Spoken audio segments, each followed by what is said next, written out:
everybody. First, I would like to welcome each of you here tonight to the Granville School Board Candidates Forum.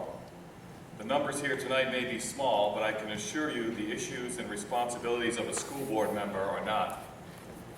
In fact, with more than 229 employees, the Granville school system is one of the top employers in town, if not the largest. Add that to a budget in excess of $28 million, and you can plainly see this is a big business. But it's much more than that. It is really about the education, the nurturing, and the success of nearly 1,100 students. Young men and women who are working today to be tomorrow's citizens, our bankers, doctors, soldiers, and so on. Their success depends upon two things. First, a strong, stable family environment that supports and encourages them to study, work hard, and value education. Second, an excellent school system that offers them the tools to get a world-class education so that they can succeed in an ever-changing and competitive world. Tonight we have 5 candidates who are seeking to serve on the Granville School Board of Education in order to help those 1,100 students achieve those goals. Granville is fortunate that we have a full slate of candidates, 5 in fact, running for 3 open seats. The top 3 vote getters will earn 3-year terms. As opposed to past forums, tonight's is different in that the candidates have not been given the questions ahead of time. We are doing this because we wanted to make them different from the questions posed in the Sentinel in our Meet the Candidates section, which will be published next week. Finally, tonight's event is a forum, it's not a debate. Rather, it's your opportunity to get to know each candidate, learn why they want to become a member of the school board, and see whether they will garner your support. I also want to mention is that the questions will be 5 to 6 questions, and there'll be a 2-minute limit on each answer, okay? Camille has generously offered to videotape the event tonight, and hopefully by tomorrow we'll have that up online to the Sentinel website, on our Facebook page, and probably the school's website, and we're going to put it in the paper to aggressively get it out so people can see it. So again, there's not a lot of people here tonight. Potentially tomorrow, hundreds and hundreds of people will be able to see this. So I think it's important, and I thank you. I was going to say, we didn't have that part. Okay, we'll start off with our first question, and we'll start with Eric, and we'll go down from there. Can you give us a brief description of your background? You want to use the... On? Okay. I grew up here. I graduated from Granville Central School in 1982. I went on to graduate from UVM in 1986. I have presently raised 3 children in the school. They've all graduated. 1 has graduated from college. The other 2 are in college. I worked at Telescope for 28 years, and I've been a member of the school board for 9. And before that, I've been very active in the youth football, Little League, and other youth sports like basketball. Thank you. Hi, I'm Nakia Torres. I've lived in Granville my whole life. I wasn't born here, but I was raised here. I graduated from Granville High School in 1996 and pursued my Bachelor of Arts degree in psychology. Before I went to college, though, I just wanted to say I was involved in many clubs. Spanish Club, Leo Club, you know, the list can go on, vice president, treasurer at one point, and also played field hockey, basketball, and track 9 through 12. I really support athletics and all of our extracurriculars. I know I was really involved when I was here, and I can honestly say I had an excellent high school career here. So after college, my husband and I got married and moved back to Granville to raise our 3 boys. We currently have 2 that are enrolled in school here, 1 at GES, 1 at MJT, and a 3-year-old who will soon be joining MJT.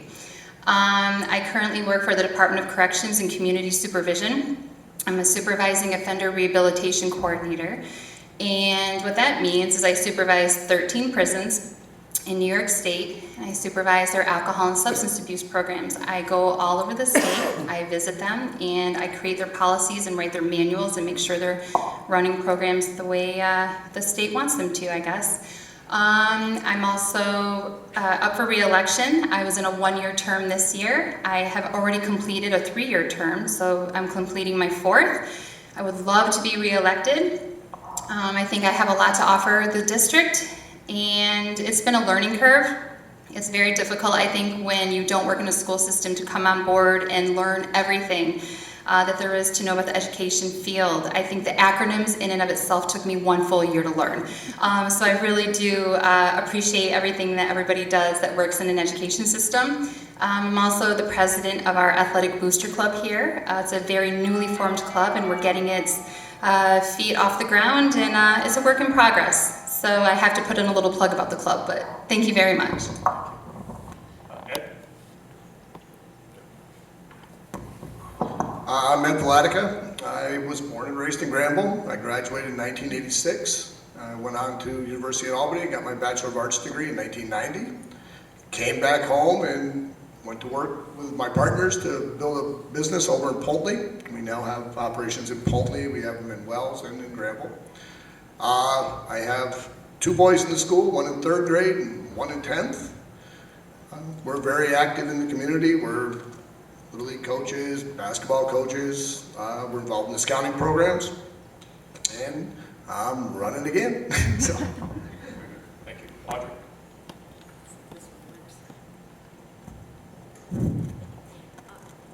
Hello, I'm Audrey Hicks. I did not grow up in Granville, but I did attend a public high school from which I did also graduate.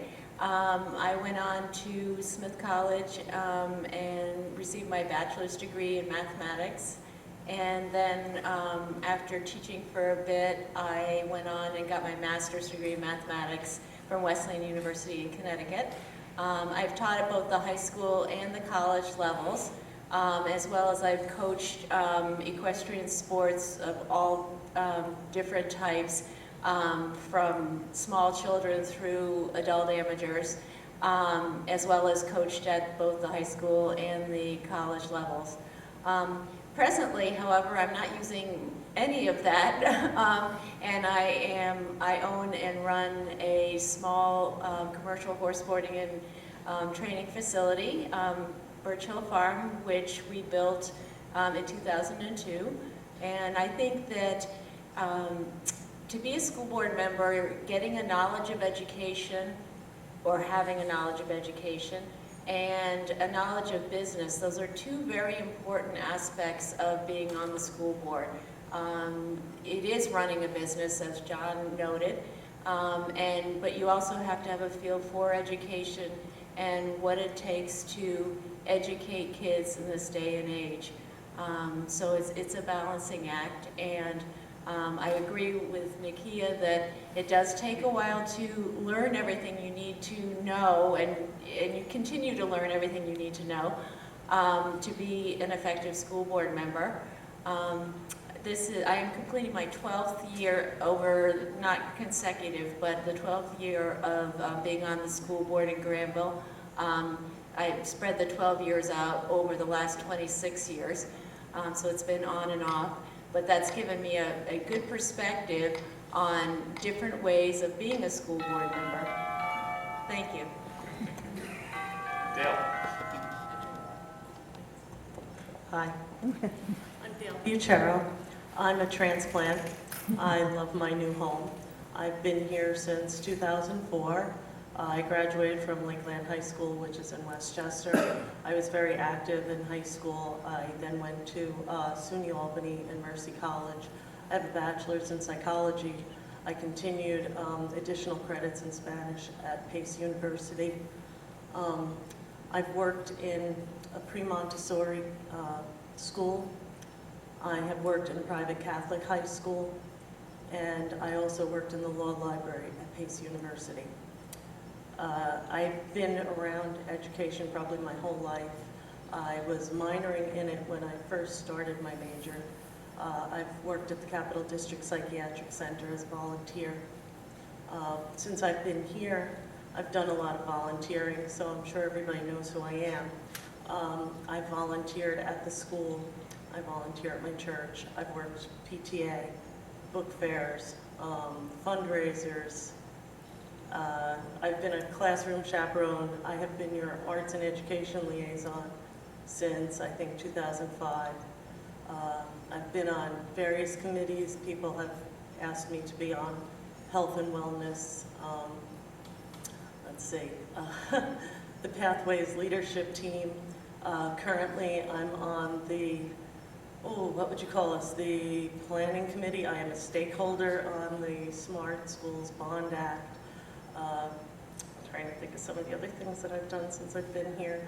But I'm around. I'm always willing to help, always willing to share ideas, always willing to learn.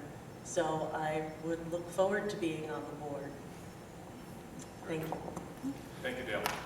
Second question, we'll start off with Nakia. It's two parts. What motivated you to run for the school board, and what makes you uniquely qualified to serve on the school board? Nakia. Well, I originally wanted to run for the school board because I wanted to have a voice. I saw other people run for the school board, serve their communities, and honestly, I never heard any bad things happening. It looked fun. I didn't quite realize how much work was entailed, but it's probably one of the best things I've ever done. The reason I ran, I wanted a voice. I wanted to help represent the community for the parents who have children in this district that can't run, don't want to run, or whatever the case is. I just wanted to help. And like I said, I think it's one of the best things I've ever done. The second part was, and what makes you uniquely qualified to run for the school board? I mean, what makes me unique, I guess, is I'm not afraid to ask questions. If I don't know what's going on and I don't understand the situation, I have absolutely no problem saying, hey, can you explain that to me? Or I don't really understand why we do that. And if the reason is, well, we've always done that, I'm your girl. I'm one that says, well, just because we've always done it doesn't mean that's the right way, and so on and so forth. I think it's okay to not go quid pro quo on everything, policies, procedures, or whatever. You have to ask questions, you have to inform yourself, you have to educate yourself, because ultimately our goal is the kids and what's right for the kids, and we want our kids to benefit from the school district. And I think at that point, you know that you're very passionate, and if you're asking these questions and you want to be educated, you're doing the right thing, you're running for the school board. Thank you. Ed?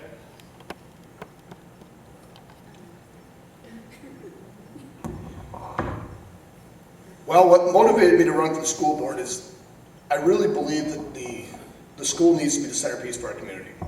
And I think that for that to happen, we've got to get the kids involved, and we've got to get involved. And that's where I wanted to kind of step up and try to make that happen. I think that in any community, we need to have something that bonds us all together. And I think that has got to be the school in this community. And I think that as a school board member, we help to shape that vision as we move forward. What makes me uniquely qualified? I guess we all have our qualifications. I tend to have a good relationship with the kids. I tend to hopefully have a good understanding of what they're looking for and what they want out of the school, and I hope to be able to give them a voice and give our community a voice to help make this school the proverbial shining city on the hill. Thank you. Audrey? The reasons I run for the school board have changed over the years. Originally, it was because I was an educator and wanted to be involved in education. Now, I still believe in that, but Granville's been my home now for over 30 years, and now it's more about giving back to the community that I call my home. I've raised 3 children that have gone through the system, and have a 4th child still in the system, and through their eyes I've seen another side of what the school system is like, pros and cons, things that we're doing well, things that I think that we could do better. The reason I'm running again is that we've started some initiatives this year and over the last 3 years that I would like to see through to fruition. I would like to see creating a vision for the future of education in Granville and seeing how we can repurpose our buildings to bring that to a conclusion, or bring it to a new and, what did you say, shining star on the hill? So as far as wanting to be on the school board, I like working with the teachers, the administrators, and other school board members to try to make this a wonderful place. As far as being uniquely qualified, I think I touched on it before, that I have the educational background and the business background, as well as insight from my kids, and I care. I care deeply about making the children in this town ready to function in the 21st century. Thanks. Dale?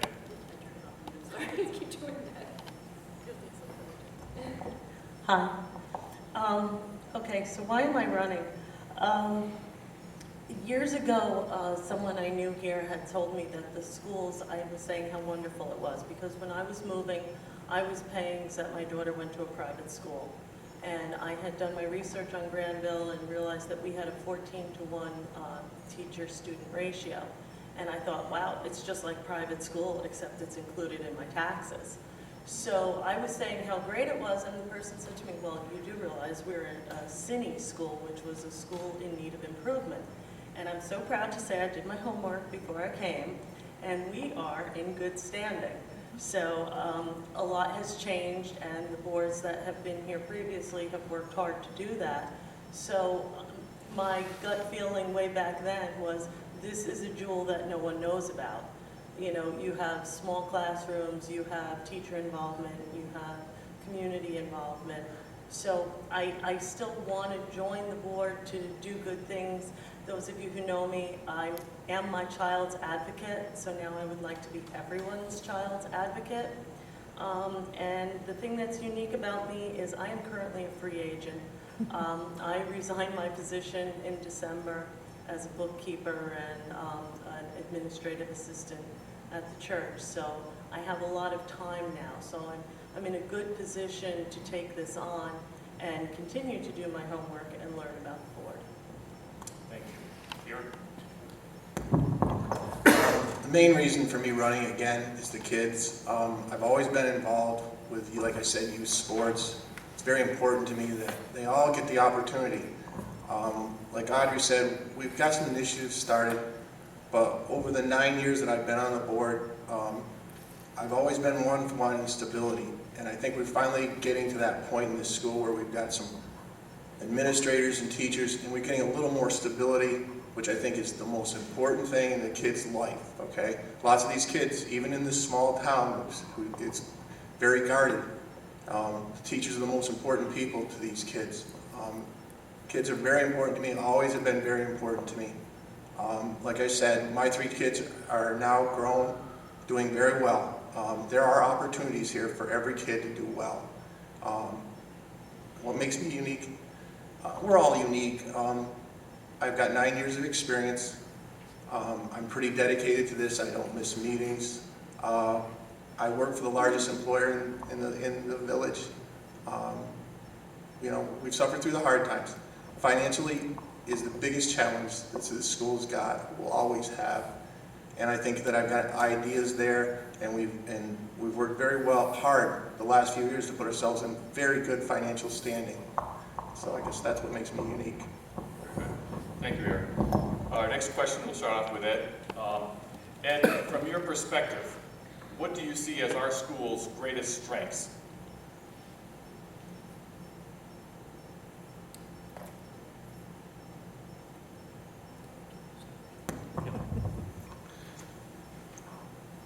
You did change it up on us, didn't you? We have a lot of strengths. We have an excellent staff. We've got very good administrators. We have all the fundamental basis already in place from the previous boards to be an incredibly successful school district. We have our failures, we have our fallacies, but we have all the foundation blocks are here. We have a board that's looking at the future. We have administrators that do a wonderful job bridging the gaps between some of our kids' issues and getting the help that they need. I've seen that firsthand with Mr. Poucher. Those are some great strengths that other schools, frankly, probably don't have. It's the tight-knit community that allows us to bridge some of those gaps, you know, between our fallacies and our successes. And when you start looking at how those successes can play, again, you have the foundation to build a much better system on. And I think that's our greatest strength, is our sense of community and our sense of closeness as a small community. Thank you. Audrey? When I started having children in the school system, I was concerned about the course offerings and whether it would be challenging enough for some of my children. I don't have that concern anymore. We offer a tremendous number of courses that meet the needs of every child, from the most advanced, most motivated student down to a child that may not be motivated and may not have the advantages of support at home, to children that have disabilities. We are able to accommodate children of all types, and that is a huge advantage.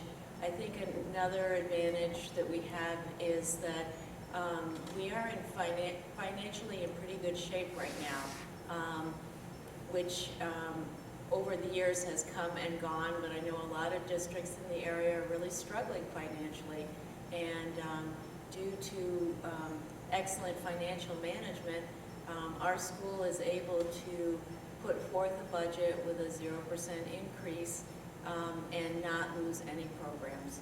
And the programs that we offer and the opportunities we give the kids are what keep the kids wanting to come to school. We certainly have a lot of work to do in that regard as well, but I have two of my sons have graduated from Granville, and they're both doing very well. They were ready to go out to college and into the workforce, and that's what it's all about, the kids and making them ready. Thanks. Thank you. Gail? Okay. I mentioned before the small class sizes. This is the kind of question I think that we just keep adding on top of each other. There's varied offerings, the AP programs, the SUPA programs. We have pre-K that's a strength. We have caring staff that's there to identify and help if there's children in need. We're a leader in technology in the area. Project Lead the Way, our whole technology wing, the big capital project that was done in the mid-2000s. I don't see that in any other school in the area, and that's the kind of thing that I would like to continue to build on, that the 21st century, your phone is good this year, and in 3 months, you know, you need a new phone. So the upgrades in technology and the things that are going to be changing rapidly, I think we're on top or ahead of the curve. So I would say that's one of our biggest strengths. Very good. Thank you. Eric?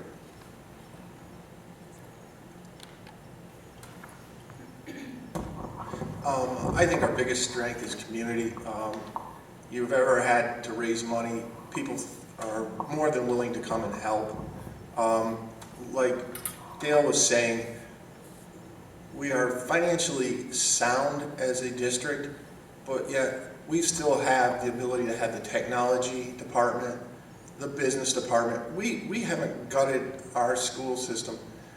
You know, our kids are still getting all the opportunities that are necessary in order for them to go on. I'm pretty proud of that fact that, you know, the technology is just amazing.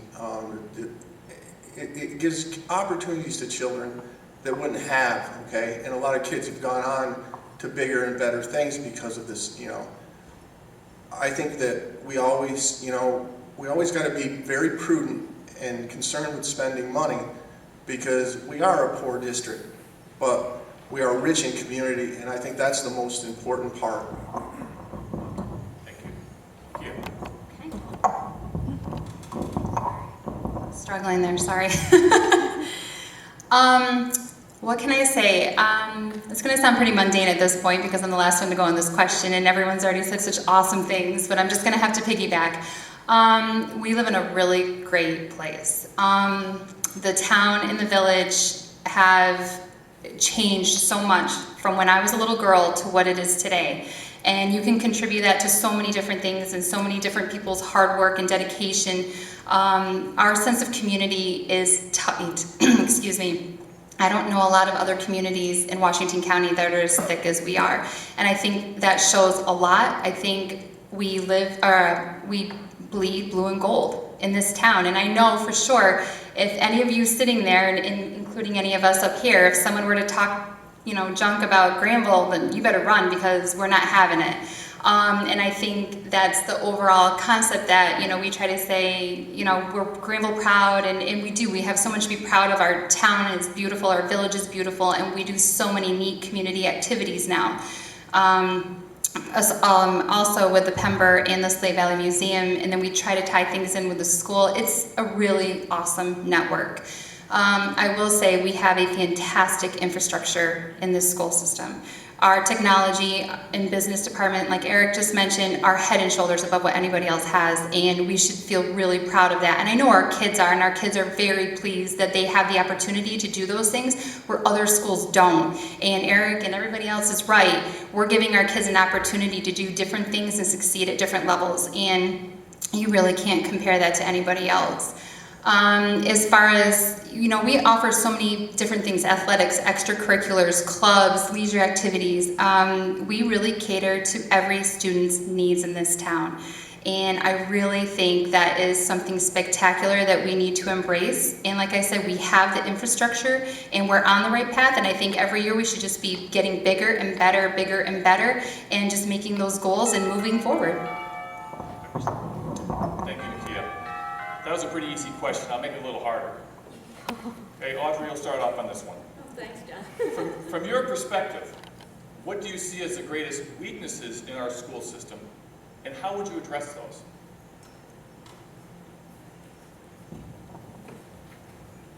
One of our weaknesses, and I'm not sure that it's a weakness in the system, but something that we need to work on, and that is student achievement.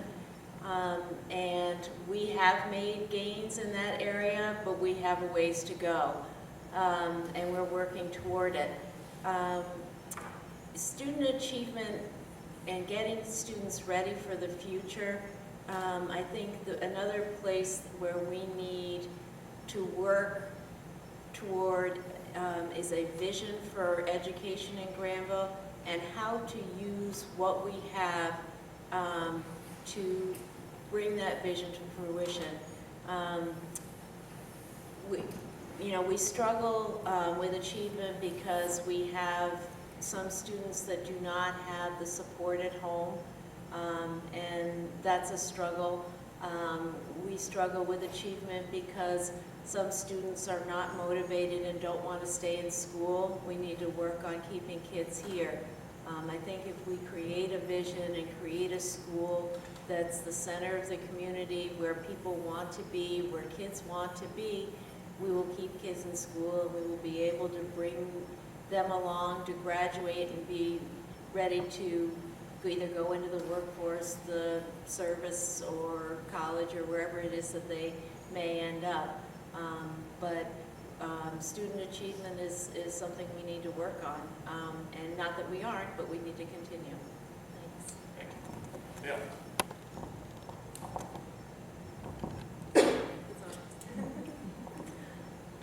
I'm going to follow Audrey on that because my personal thing was students who drop out.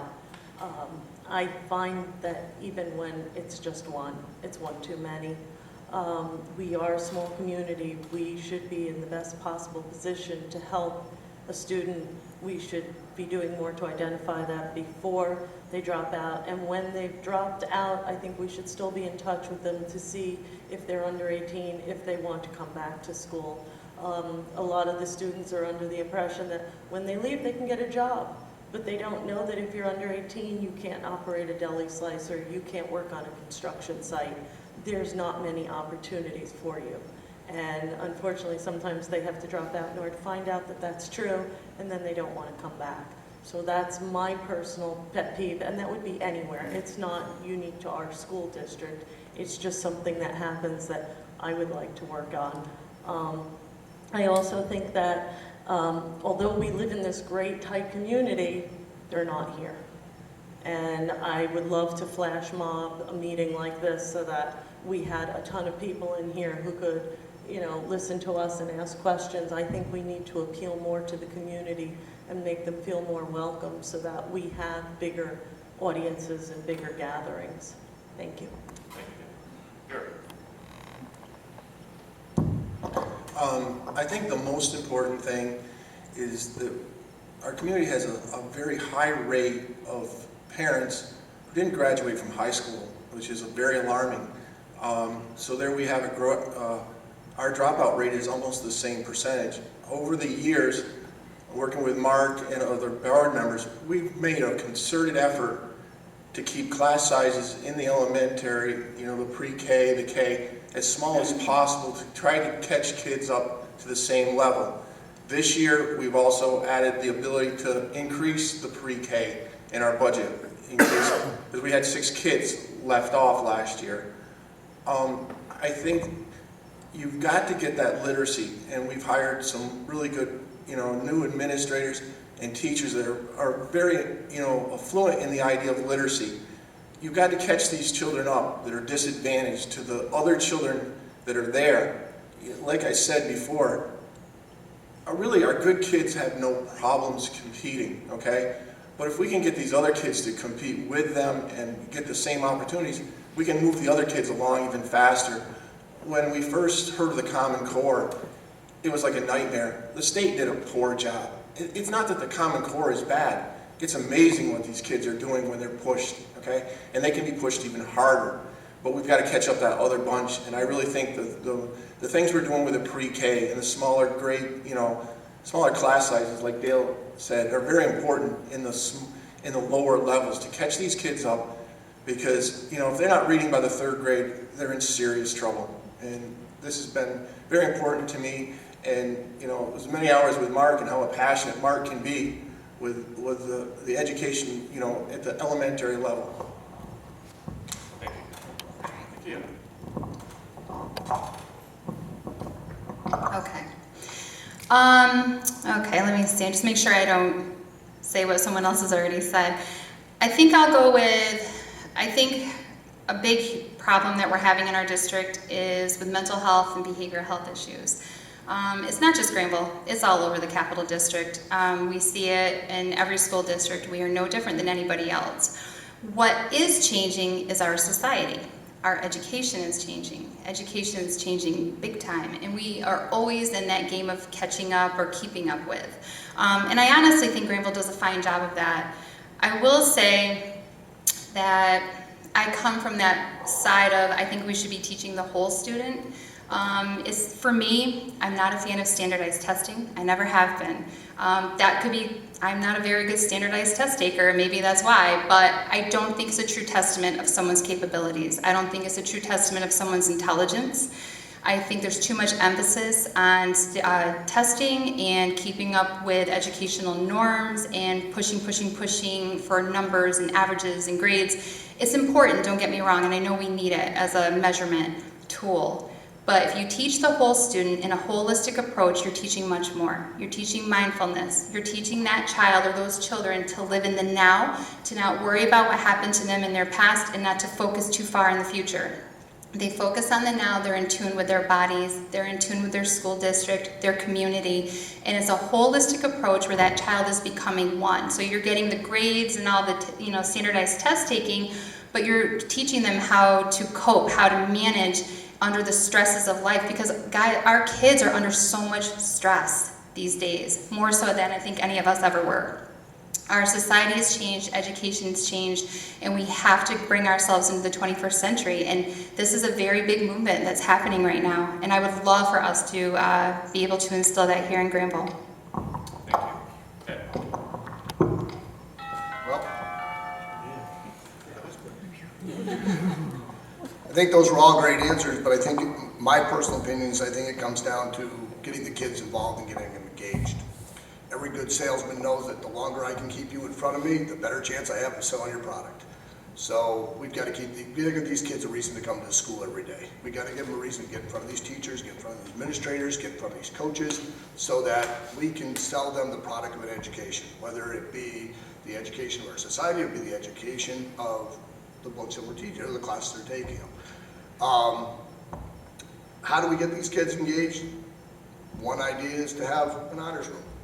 Have a room with a standard that if you are involved in clubs and you maintain a certain grade point average, instead of going to study hall, you get to go to the honors room where you get more freedoms. Give these kids a carrot, give them a reason that they want to be here, they want to go on to go to this room. If you fall below the standard, you're out of the room. There are ways of giving these kids positive reinforcement to bring them into the school that don't cost much money, if any money at all. And I think those are the things we have to look to. But the bottom line is that for these kids that are falling into the shadows, these kids that are not being involved, every day they're not involved is another day we're losing them. And we're not going to get them back. And we've got to get them in these doors and give them a reason to be in these doors. Thank you, Ed. Our next question will start off with Dale. The role of the school board is to set policy, strategic goals, and the overall governance of the school. Sometimes school board members overstep those bounds and get involved in the day-to-day operations of the school. How would you prevent that from happening with you, and how would you address that issue if a fellow school board member was overstepping those bounds and trying to get involved in the day-to-day operations of the school? Dale. This is a fun question. I'm sure there are guidelines that exist as to how to handle this. I guess it would be like any other management situation. You would actually have to speak to that person. As far as myself getting involved in that way, again, if my kids have had problems with their teachers or their coaches, I say it's your problem. And I have made them go and speak to their teacher or their coach, and then beyond that, I will get involved.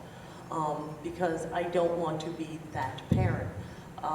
One of the reasons I've waited to this point in time to run for the board is that my youngest daughter is a junior. She'll be here one more year, but I plan on being here many more years. So I thought it was time for me to step in. As far as disciplining someone, I believe there's a book, right? Training and a book, school board policy. And I guess that's my summer reading if I'm fortunate enough to make it onto the board. And at that point, I would have guidance in how to assess a situation like that, because at present, it's not the same as when I had a business and I could say you're fired. Thank you.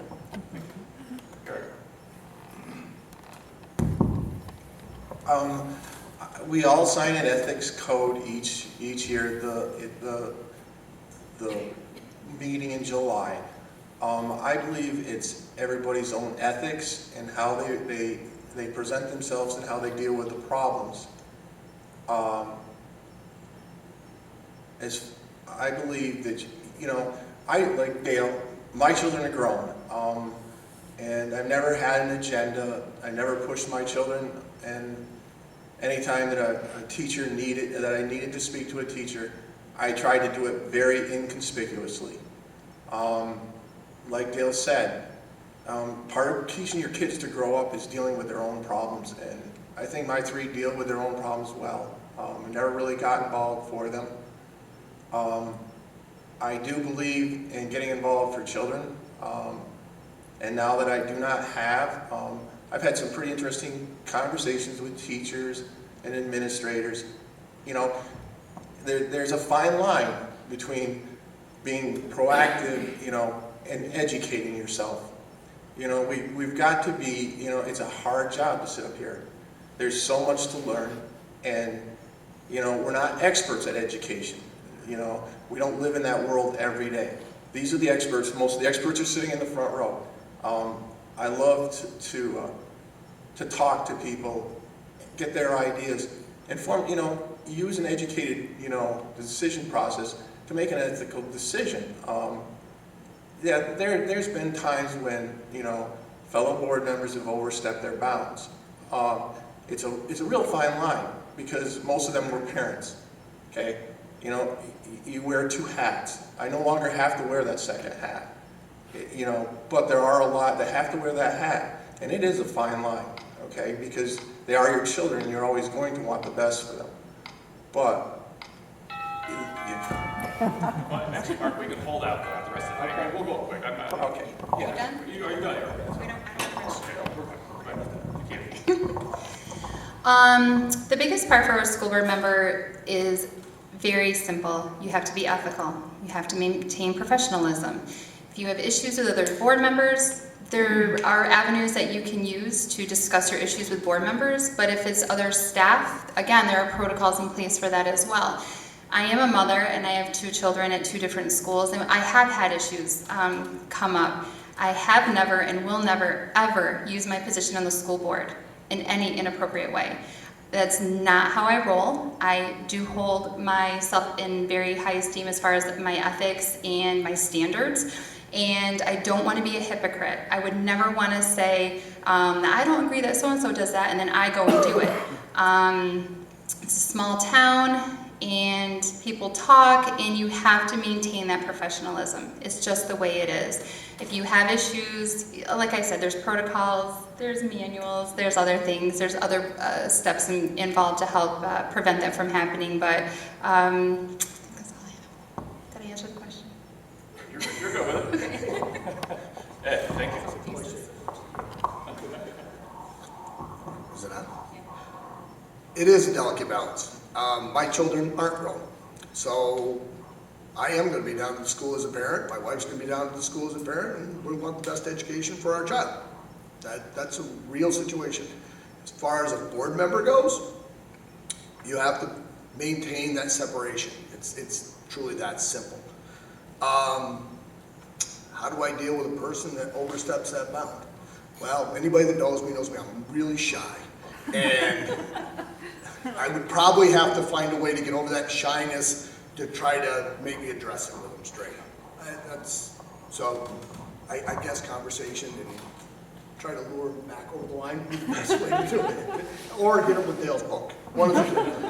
Yeah, where do you get the book? Get it, do some The damage. book will work. Thank you, Ed. Audrey.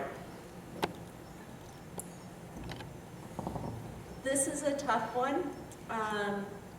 In order to not micromanage at all, it requires trust in the leadership. We have a great bunch of leaders. There are times when the leadership will ask a board member, particularly the board president, where Eric and I have both been, to assist with a situation with a parent or something going on. By some people's standards, that might be micromanaging.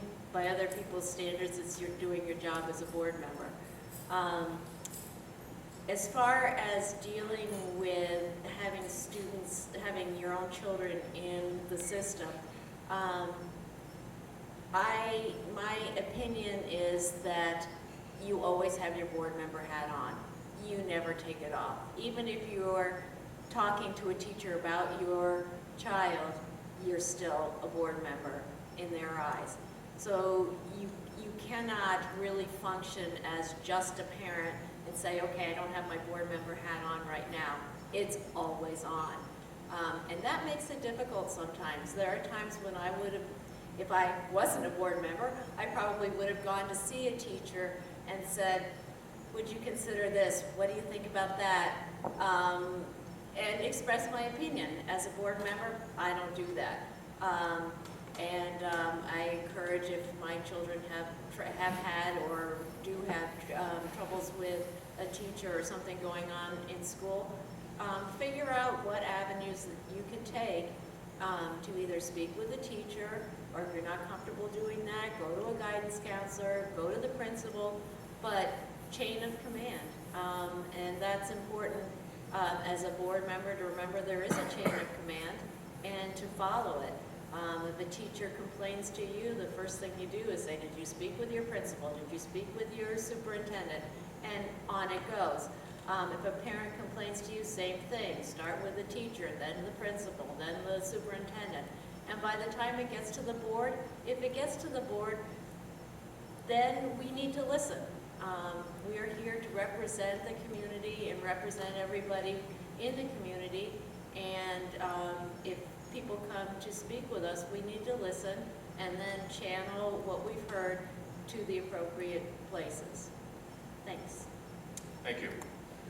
Next question will start with Eric, and I'm going to be a devil's advocate here for a second. It's a hypothetical situation, kind of what I asked last year. Currently, I live in Seattle with my wife and 2 kids. I was recently hired by St. Gobain to come to Granville to work. Right now, my wife and I were looking around the area for a place to live. We obviously want to live close to work. We are researching, and one of the things we came up with, the Albany Business Review basically ranked the top 84 schools in the capital region. Good news is Granville jumped 11 spots between 2014 and 15. We went from 68 to 57. Bad news, my friends, is that the other schools that I'm looking at are Lake George, Greenwich, and Queensbury. They all rank much higher than Granville. Lake George was 10, Greenwich was 11, Queensbury was 12. My question to you is, I want you to convince me why I should come to Granville, live in Granville, and send my 2 kids to the Granville Central School System. Eric, we'll start with you. First and foremost is the community. It's a wonderful place and a safe place to raise your children. And I can speak from experience. My 3 children survived and prospered here and are now doing very well at the next level. They are getting great educations, very proud of them. We have one of the most wonderful technology departments in the area, bar none. We compete, with the Saratogas and everybody going to nationals with our technology. Our business department wins all kinds of awards. We have many great extracurricular activities. Our kids do wonders in music. There are great opportunities for the kids who want to work. And if your children want to work, this is a great place because it's very safe and people care. Thank you. Kim. To piggyback off what Eric said, I would definitely sell the town. The town in and of itself, I had already mentioned it before, so I won't say it again, but it's a great place to live, centrally located to many different things, 30 minutes in every direction pretty much. Besides that, the school is a great place. We have educators that care genuinely about the children. Our kids are happy. They're involved in athletics, tons of extracurriculars, athletics, great technology department, like Eric said, business. I know our FFA is like off the charts, doing great things. Those are the kind of clubs and extracurriculars that we would want to, say to people, yeah, we maybe slid back, a few years back, and we're bouncing back though. We've climbed 11 spots and we're only going to go up from here. And this is how we're going to do it. We're going to implement, and that's when you would stick with your goals and take those steps. We would have to sit as a board to make goals in the steps in between our goals to reach them. That's what I would share with whomever I was speaking to, the couple. We want instead of a 77% graduation rate, we want to improve it to 85 next year. I mean, I don't know if that's feasible, but that's something that we would want to raise. That Albany District Review report actually factors in, I think, our graduation rate as well. So that's something that really should be the board's next main focus, in addition to everything else that we said tonight. Our graduation rate isn't the highest, and there's reasons for that. So we have to get out there, we have to talk to our kids, we have to say, what is it that you think you need? What could we be doing for you? The kids know. They know what they respond to. They either buy in or they don't buy into what we're doing here. And if they buy in, we're going to be very successful, we're going to see great success, and we're going to reach those goals. But the steps in between, that's what the board does, and we have to work together with the educators, with the students, and make it one central body. And that's what I would tell the people, that we're working on it. We're a work in progress, and we're going to get there.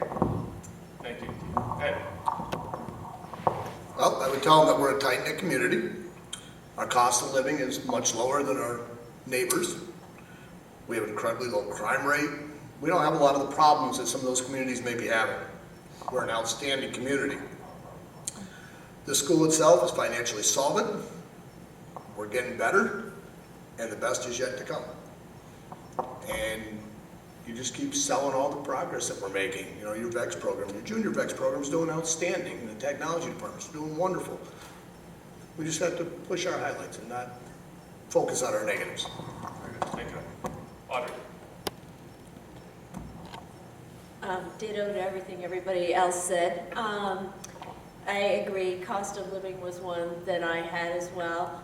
We're close to Vermont, so it gives our students a chance to interact with students from another state. I don't believe that the other schools have that. We are also financially sound, which means that we're going to be here. I don't know how those other schools are sitting right now, but we're going to be here, and if the governor has his way and consolidation happens, we're still going to be here. People will end up coming here. We won't end up having to go somewhere else.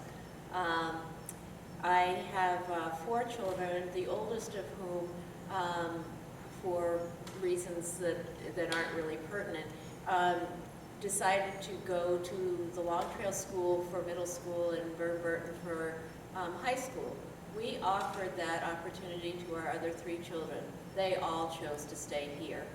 So that says a lot right there for what kind of an education, what kind of a community, and where kids want to be.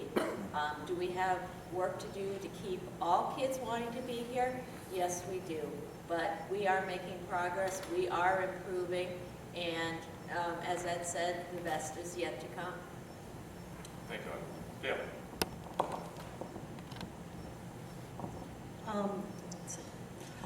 I was jotting things down. I wrote the student-teacher ratios, small classes, the advanced offerings. As far as a sales pitch to another parent, I would say what I told my children when we moved here. Anything you do, I will know about in a few days. And to another parent, that's a wonderful thing because it is such a tight-knit community. And as far as, you know, us on the upswing, that's a good thing because when you get too high, there's only one way to go. The other thing is that my children were wonderfully prepared here. I told them that school is what you make of it. And Granville had a lot to offer. And my daughter is graduating in 2 weeks. Honors, I just went to her honors thing tonight for Phi Beta Kappa. She just got copy editor of the year. Granville prepared her wonderfully. Kudos to the math department. She completed Calc 3, no problems. I have nothing but good things to say because the education she received and the other one is currently receiving has been great. So, welcome. Thank you. This is my last question for tonight, and before I get to that, I do want to say one thing. Previous forums we've had, I've always given the candidates the questions ahead of time so they knew what they were going to say to a T. And we kind of discussed this at the office about whether we should really do this and not give them the questions because that's going to be very difficult for people to get up there out of the blue to think off the top of their heads about questions that sometimes can be very difficult. I would say they all did a terrific job.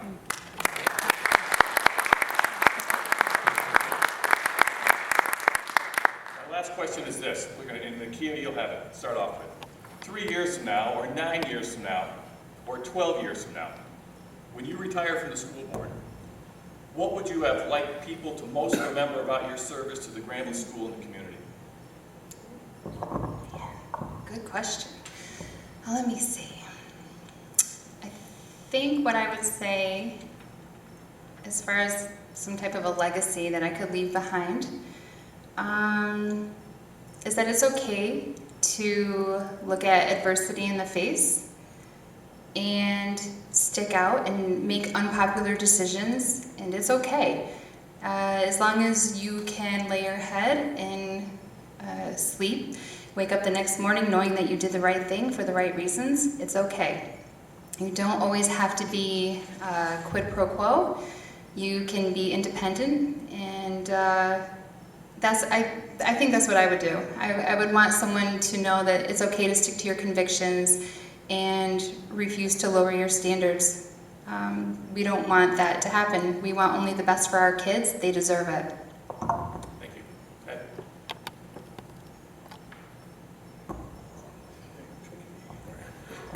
Fair and open-minded. We don't all have to agree, but what we do have to do is be able to go into a room, have an intelligent adult conversation, and try to come up with what is best for our kids. You're not gonna win them all. Hopefully you're not gonna lose them all. But at the end of the day, I hope that people look back and say, everything he did, he was open-minded about it. He gave it a well-thought-out process, and at the end, he was fair. And if that is my legacy, I can live with that. Thank you. Audrey? I would like people to remember that I was approachable and that I listened to whatever concerns they had, that I was open with my communication, and the boards with whom I served had an open communication policy with each other, with the administration, and with the community. Ditto to what Nakia said. It's important to stand up for what you believe in and not be afraid to vote how you feel, regardless of whatever outside or inside pressures might exist. And that I care deeply about kids and about education and about this community. Thanks. Yeah. That I was listening, that I was creative as far as trying to solve problems and come up with solutions, that I was honest, that I was good when it came to working with other people, sharing ideas, respectfully disagreeing, but overall, always working to improve. Thank you. Eric? I can sum it up pretty fast, that I cared, and I left this place a lot more stable than it was when I got on financially and through the administrators. Thank you very much. I want to thank the school board candidates. I also want to thank everybody who came here tonight. Camille's generously videotaped this, so we'll have it on the school website. It will be on the Sentinel's website. It will be on the Sentinel's Facebook page. And Camille, who knows, it may go viral. Again, thank you very much, and keep in mind that the budget and election vote is Tuesday, May 17th from 10 a.m. to 8 p.m. Spread the word. Thank you.